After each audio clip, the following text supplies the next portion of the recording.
Welcome back to another show that's going to help you lose weight and keep it off for good. Chances are you've tried something like a diet, exercise plan, or supplement in the past to lose weight, but you couldn't stick to it. Here's the big problem in the fitness and weight loss industry. The problem is that most people are trying to fix the problem of weight loss by dieting harder, exercising harder, and searching for more exotic supplements. But the problem with maintaining fat loss has very little to do with your macros, your exercise plan, or your supplement stack. And this video will teach you how to start thinking about fat loss that lasts.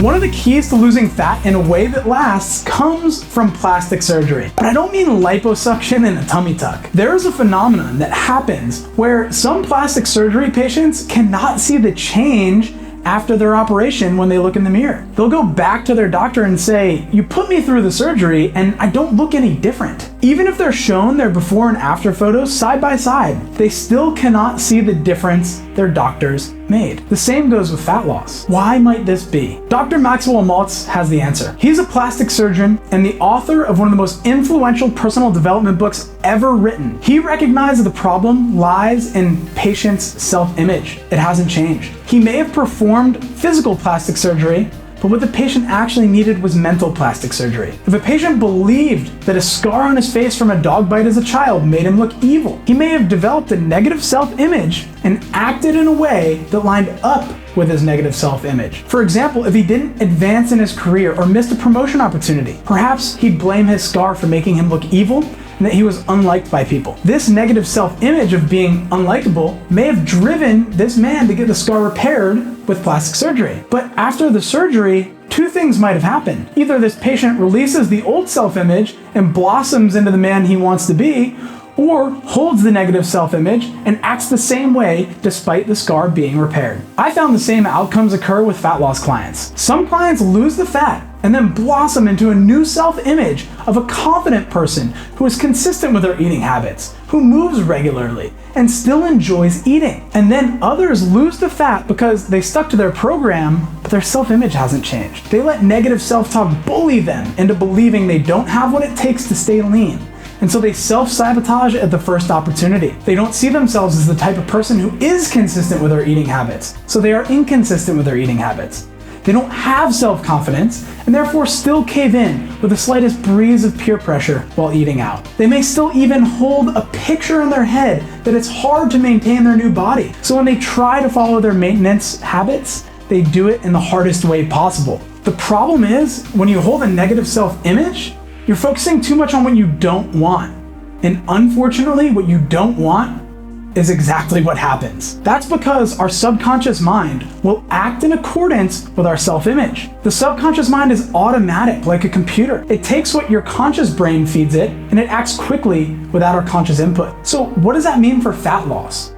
Think about this example. If you believe, I'm a woman who weighs 180 pounds, and you take steps to lose 5 pounds, but you still hold the belief that I'm a woman who weighs 180 pounds, your subconscious mind will find a way to gain the 5 pounds you lost back to stay in line with your self-image. You might move less. You might skip the gym a few times. You might even eat a few more snacks that don't count because you didn't log them in your food journal. How many calories could a handful of almonds have anyway? Next thing you know, you're 180 pounds again. And maybe this reinforces the idea and the image that you're someone who can't lose weight. That negative story about what you can't do becomes a self-fulfilling prophecy. Because even if you want to lose weight and take steps to do it, you fed your subconscious mind the idea that I'm a woman who weighs 180 pounds. So you keep ending up right back where you started, right back where your self-image is holding you. So what can you do to perform mental weight loss and finally keep the weight off for good?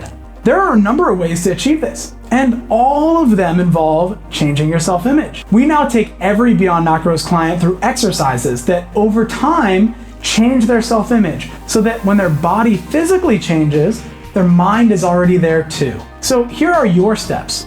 First, you need to focus on the outcome you do want.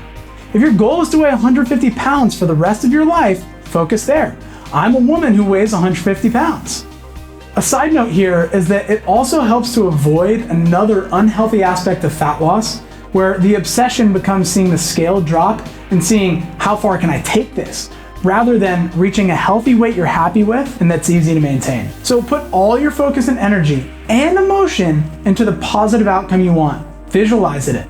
Set up little reminders for yourself in your environment. For example, get a picture of a scale and paste 150 pounds onto the little readout and put it in your bathroom. That way, when you see it, imagine yourself stepping onto the scale, looking down, and celebrating. But just a word of warning, again, don't become so obsessed with a number that you're not happy at 160 pounds. Practice the emotion of achieving your goal by celebrating everything on your journey. Everything includes celebrating when a new habit becomes easy, celebrating a personal best at the gym, celebrating eating your favorite meal, and being confident that you're still making progress and you don't feel guilty anymore.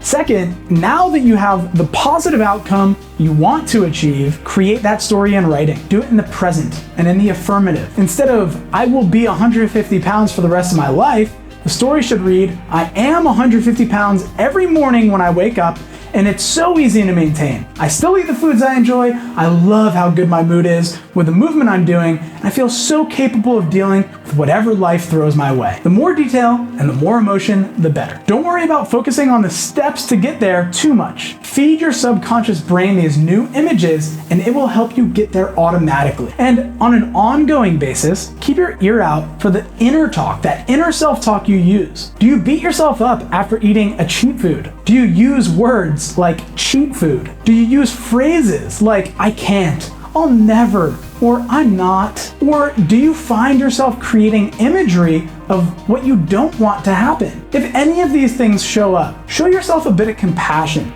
And in that moment, get a repetition of focusing on what you do want. That might look like busting out your journal and writing down the positive outcome in the present affirmative that we just talked about. You might record your positive image on an audio file and listen to it. Or you might look at a photo on your phone that reminds you of the positive image you hold for yourself. This exercise is one of the many ways we help our clients at Beyond Macros. And if you want to work with a coach to lose fat and keep it off for life, if you want to find more self-confidence, then book in a complimentary initial call at beyondmacros.com/call. We linked it up in the description as well. On that call, we'll help you identify what has actually been holding you back from losing fat and keeping it off, and how to move forward. We are different from other nutrition coaches because our focus is on helping clients who have struggled to lose fat or maintain fat loss on other programs.